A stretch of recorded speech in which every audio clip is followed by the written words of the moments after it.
Hello, New York Giants fans, and welcome to a new edition of the Valentine's Views podcast here on YouTube. Please like, share, and subscribe to support the channel. Wanted to spend some time today talking about the New York Giants October Road. Giants play 4 games in October, and in the to the Big Blue View mailbag, which I take emails to each and every week and answer questions on Saturdays at bigblueview.com. I've been getting a lot of questions and a lot of comments about is Brian Dable even going to make it through the end of the season? Are the Giants going to be 1-7 at the midway point of the season after their next 4 games?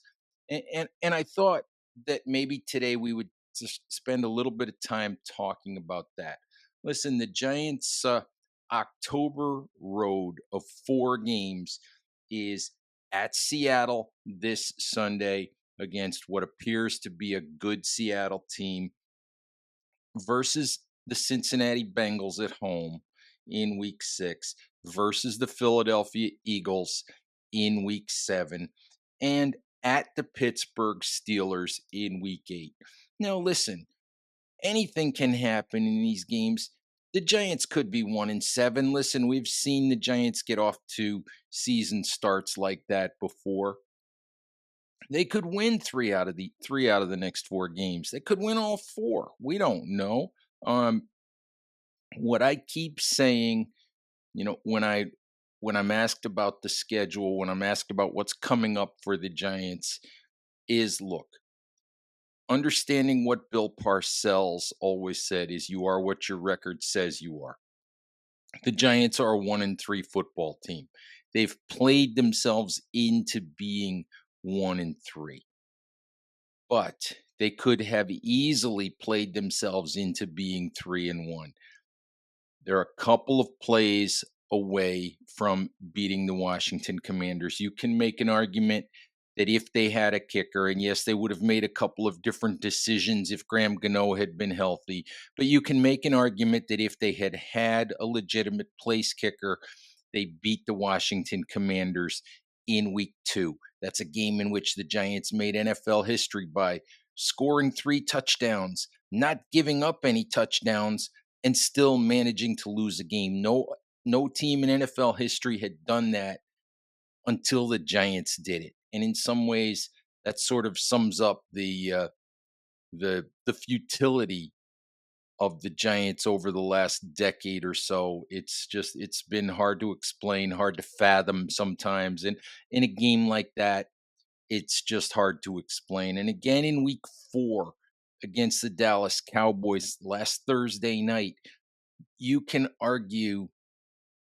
that maybe without a phantom face mask penalty that made it 2nd and 18 at the 48 instead of 1st and 10 inside the Dallas red zone. If Daniel Jones completes a couple of deep passes, if Wan'Dale Robinson catches at least one of the 2 balls that he dropped, there are, another handful of plays, but you can make an argument that that was a game that the Giants could have and should have won if they simply made a couple more plays that were there to be made, and honestly, that you would expect pro football players to make. So, but they didn't make those plays. They didn't get those breaks. They didn't get those calls. They're a 1-3 football team. And look, when you look at the 4 games that the Giants have coming up in October, they're 6.5-point underdogs as I record this show at FanDuel Sportsbook. They're 6.5-point underdogs to the Seattle Seahawks on the road next Sunday in front of the 12th man in Seattle, an incredibly difficult place to play. They'll be underdogs at home a week from now against the Cincinnati Bengals. They'll be underdogs to the Philadelphia Eagles. They'll be underdogs in week 8 when they go and they play the Pittsburgh Steelers. But look, my view of this is just like each of the first 4 games was winnable for the Giants. And yes, I thought that week 1 against Minnesota, which is much better than we anticipated that they would be, much like I thought all of those games were winnable. I think all 4 of these games are winnable for the New York Giants. There are no super teams in the NFL. There are no teams that I look at and say that team is just not beatable. Even the Kansas City Chiefs, 4-0, keep finding ways to win, but they're a diminished offense. They're a team with a razor thin margin for error because of all of the losses that they've had at running back and wide receiver. And because maybe Travis Kelsey is finally starting to show his age at 35. But I don't want to get sidetracked too much talking about the Chiefs. The point is there are no super teams. Look, I can make an argument that the Giants have a big advantage Sunday against the Seattle Seahawks. The Giants played Thursday night against the Dallas Cowboys. They've had all of this time to rest, relax. Players have had the chance to get their bodies right. Giants coaches have had a few extra days to examine some film, to look maybe at their own tendencies, to maybe look at some things that they might want to try to do differently. The Seattle Seahawks played on Monday night in Detroit, a tough game against a really good team, their first loss of the season. And of course, you can argue that the Seahawks are 3-1, that they're home, that they're the favored team. Of course, you can look at it and say, "Oh, they're 3-1, so that automatically makes them better than the Giants." But I can argue this: their Week 1 victory was against the Denver Broncos in Bo Nix's first game as an NFL quarterback. The Broncos are not a good football team, so that's one win for Seattle. Their second victory was against the New England Patriots. Patriots are not a good football team. Their week 3 victory was against the Miami Dolphins, the Tua Tagovailoa less Miami Dolphins, who are a mess, who are an absolute disaster, who can't really play offensive football at this point without a competent quarterback who can get the ball out to those weapons that they have.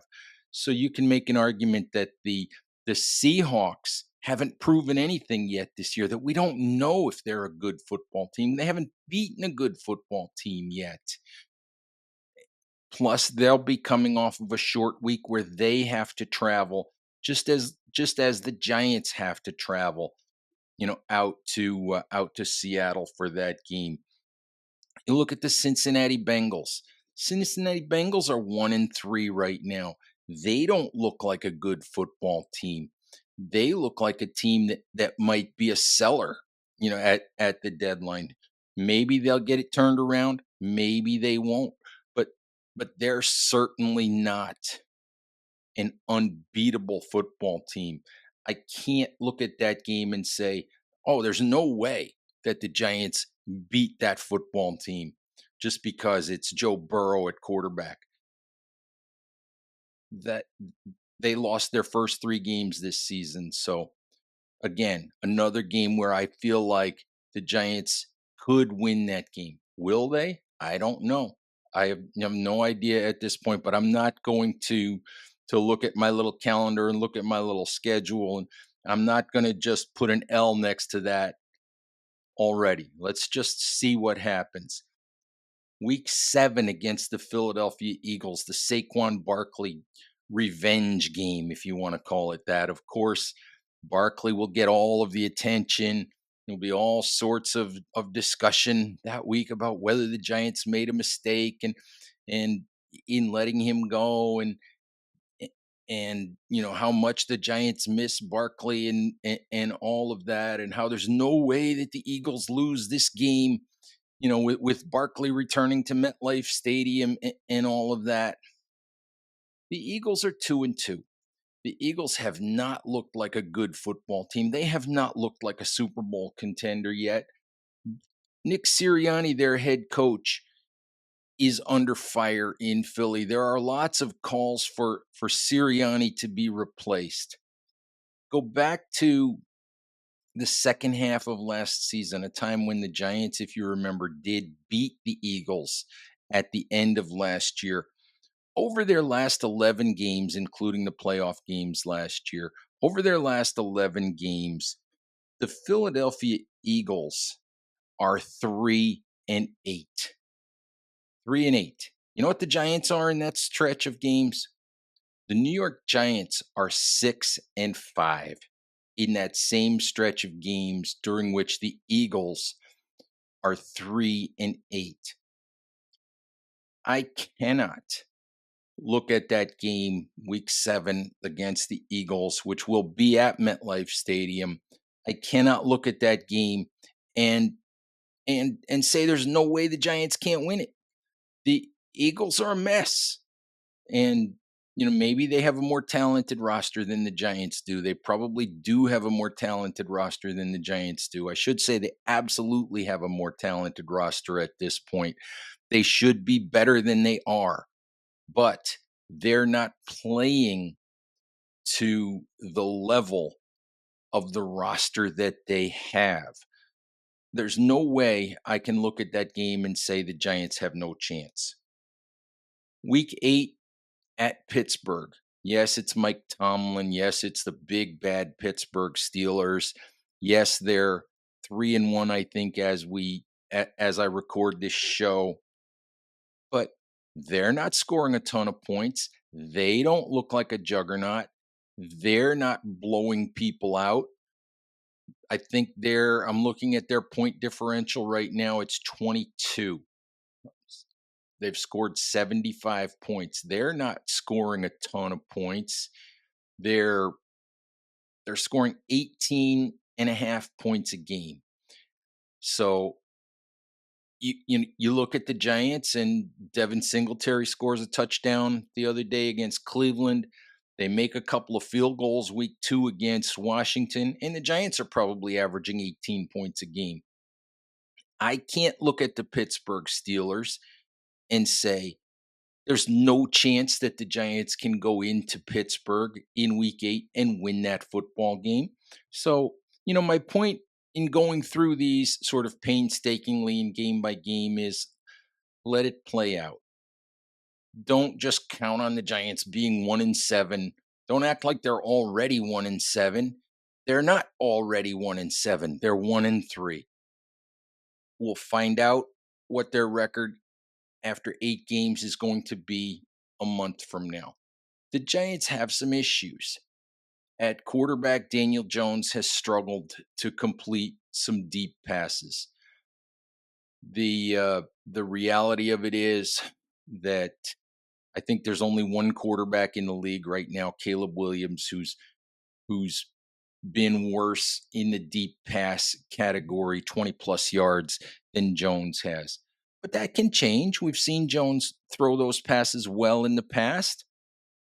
We'll see what happens. I'm not ever going to sit here and argue that Daniel Jones is a great quarterback, that Daniel Jones should continue to be the Giants quarterback for the next 5 years.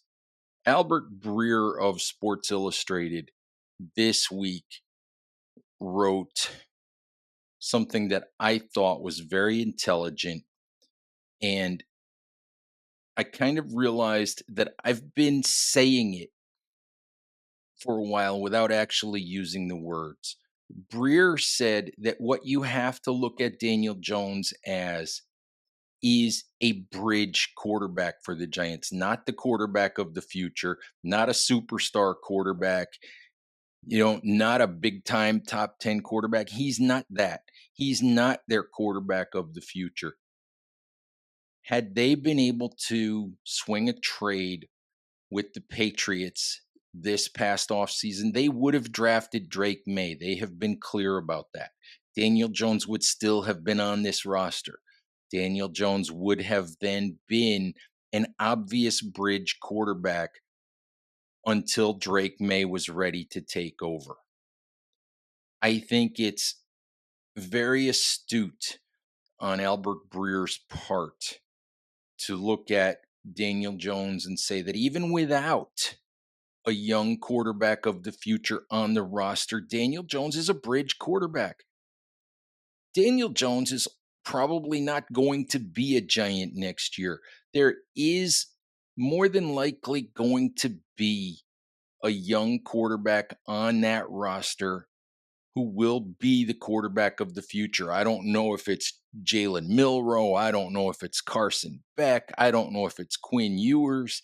I don't know who it's going to be, but there is almost certainly, or I would say more than likely, going to be a young quarterback on this roster who will be the quarterback of the future. So really, Daniel Jones in 2024 is serving as the bridge to whatever comes next. Maybe that's a different veteran quarterback to carry the torch for a while until whoever the Giants draft is ready to play. But if you look at Daniel Jones as a bridge quarterback rather than rather than you know the franchise quarterback, then maybe you look at it and you say, mediocre quarterback play, middle of the road quarterback play, which is what Daniel Jones is giving the Giants, more or less. He's giving them mediocre play. He's doing a lot of things well. He's playing efficiently. He's not turning the ball over. He's completing a good number of his passes. The Giants are moving the football. They're just not scoring touchdowns. They're not making the big play. They're not finishing drives. And some of that is quarterback play, some of that is a lot of other things. But if you look at Jones as a bridge quarterback and we stop arguing about when are we going to make this judgment on Jones, I think if you just look at him as a bridge to whatever comes next, I think maybe that turns the temperature down a little bit and maybe you can just say, okay, well, you know, it's not worth arguing about quite as much because we know that something else is coming fairly soon. That's how I look at Daniel Jones. And at this point, it's not the fact that the Giants are 1-3 is not just about Jones. It's it's about